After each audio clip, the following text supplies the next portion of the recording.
n'y en a pas un sur 100 chantait Léo Ferré. Et pourtant, mai 68 a semble-t-il redonné des couleurs au drapeau noir, comme aux apatrides de la révolte.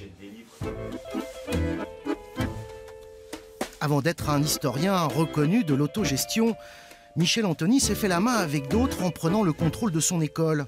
C'était au mois de mai, il n'avait pas 18 ans. On a vécu le mouvement libertaire dans la pratique. C'est dans la pratique que l'idée d'autogestion... Après, on va, et moi-même notamment, avec des lectures puis mes recherches en faculté, je vais solidifier tout ça. Mais en 68, on vit naturellement l'auto-organisation. Un lycéen gréviste qui va vivre un événement inhabituel. Ce jour-là, le 13 mai, moi, ça m'a particulièrement marqué parce que mon père, qui est gendarme sur Valentinier, il est mobilisé à Besançon. Et le matin du 13 mai, il y a un gendarme tout enlâché qui vient à l'entrée de l'école normale. Les copains me disent « Attention, ça y est, on vient vous arrêter ».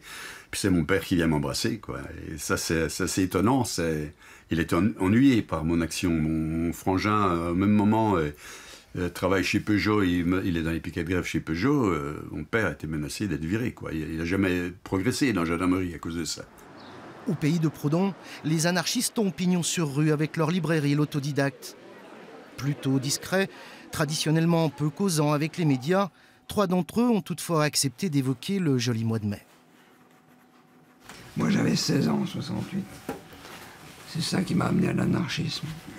Moi sur 68, j'étais sur les épaules de mon père dans les manifestations à Sochaux. À l'époque, j'étais inscrite première année d'architecture. Marisa est une anarchiste italienne. Elle était à Florence en 68. Même cause, même bataille. C'était une société qui laissait beaucoup peu d'espace à tout ça qu'il était... L'exigence des jeunes, de l'envie d'échanger, l'envie de vivre autre chose. Il était vraiment figé et il avait cette cocotte qui bouillait et qu'il avait le besoin de s'éclater parce qu'il ne tenait plus. Ce ne sont pourtant pas ces images de fin de mois difficiles qui vont incarner la résistance ou l'utopie. Ce sont plutôt celles-ci, quelques années plus tard, lors du conflit LIP.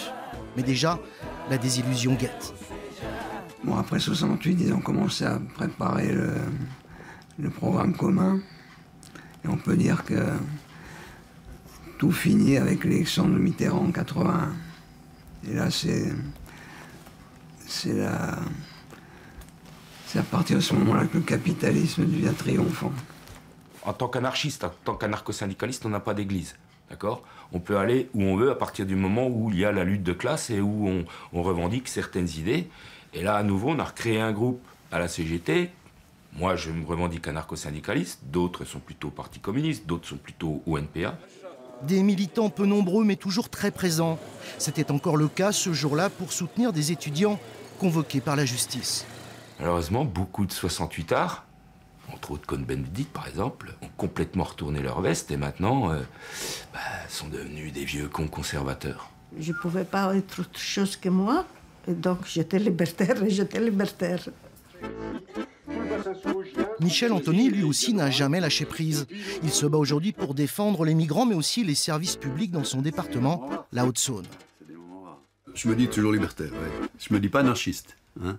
Mais libertaire, oui, je pense que la liberté, c'est l'essentiel. Liberté de penser, liberté d'agir, liberté de critiquer, y compris ceux de son propre camp, et surtout ceux de son propre camp s'ils font des conneries. Ça, j'ai toujours fait. Ouais.